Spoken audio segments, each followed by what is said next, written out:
Brought to you by 5paisa.com. Investing made easy and rewarding. Download the app now.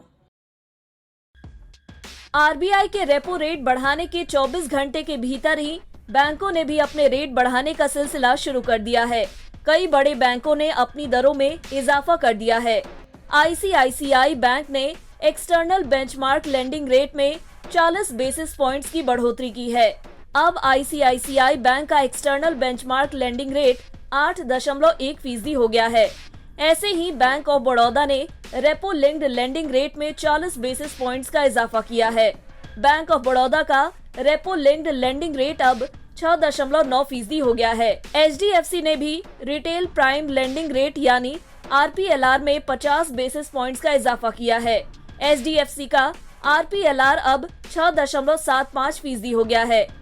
External benchmark lending rate, repo linked lending rate, retail prime lending rate, भले ही तीनों का नाम अलग अलग है, लेकिन ये वो रेट हैं जिन पर बैंक अपने ग्राहकों को लोन देते हैं। अभी 3 बड़े बैंकों ने रेट्स में इजाफा किया है। धीरे धीरे सभी बैंक दरों में इजाफा कर देंगे।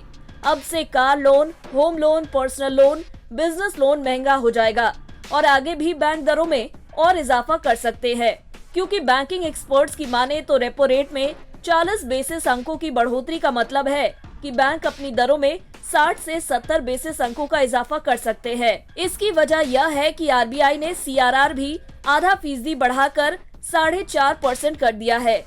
सीआरआर यानी कैश रिजर्व रेशियो का मतलब है कि बैंक को अपनी इतनी नकदी आरबीआई के पास सुरक्षित रखनी होगी जिस पर किसी तरह का ब्याज नहीं मिलता है। अब बैंक के पास कर्ज देने के लिए कम रकम होगी तो बैंकों की लागत बढ़ जाएगी, यानी बैंकों की कॉस्ट ऑफ फंडिंग बढ़ जाएगी, जिससे उन्हें लोन ज्यादा महंगा करना होगा। एक अनुमान के मुताबिक सीआरआर बढ़ने से बैंकों का 87,000 करोड़ रुपए आरबीआई के पास चला जाएगा और इस रकम पर बैंकों को ब्याज भी नहीं मिलेगा। अगर बैंक भी 40 बेसिस पॉइंट्स का इजाफा करते हैं तो आइए देखते हैं आपकी ईएमआई कितनी बढ़ जाएगी। अगर आपने 20 साल के लिए 20 लाख रुपए का होम लोन ले रखा है तो अभी आपकी ईएमआई 15,148 रुपए होगी, लेकिन रेपो रेट में बढ़ोतरी के बाद 15,626 हो जाएगी, यानी हर महीने 478 रुपए का बोझ बढ़ जाएगा।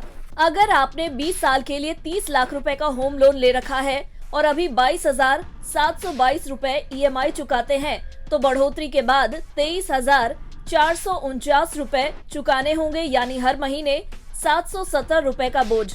अगर आपने 40 लाख का लोन ले रखा है और आपको 30,296 रुपए की ईएमआई देनी होती है तो बढ़ोतरी के बाद 31,253 रुपए चुकाने होंगे, यानी हर महीने 957 रुपए की बढ़ोतरी। ऐसे ही अगर आपने 5 साल के लिए 5 लाख का कार लोन ले रखा है तो अभी आपको 10,380 रुपए की ईएमआई चुकानी होती है। अब बढ़ोतरी के बाद 30,477 रुपए देने होंगे, यानी 97 रुपए महीने का बोझ बढ़ जाएगा। अगर किसी ने 5 साल के लिए 10 लाख रुपए का कार लोन लिया है तो अभी 20,758 रुपए की ईएमआई जा रही है। रेट बढ़ने के बाद 20,953 रुपए चुकाने होंगे, यानी 195 रुपए का बोझ बढ़ जाएगा। आरबीआई ने महंगाई को काबू करने के लिए ऐसा एक्शन लिया है।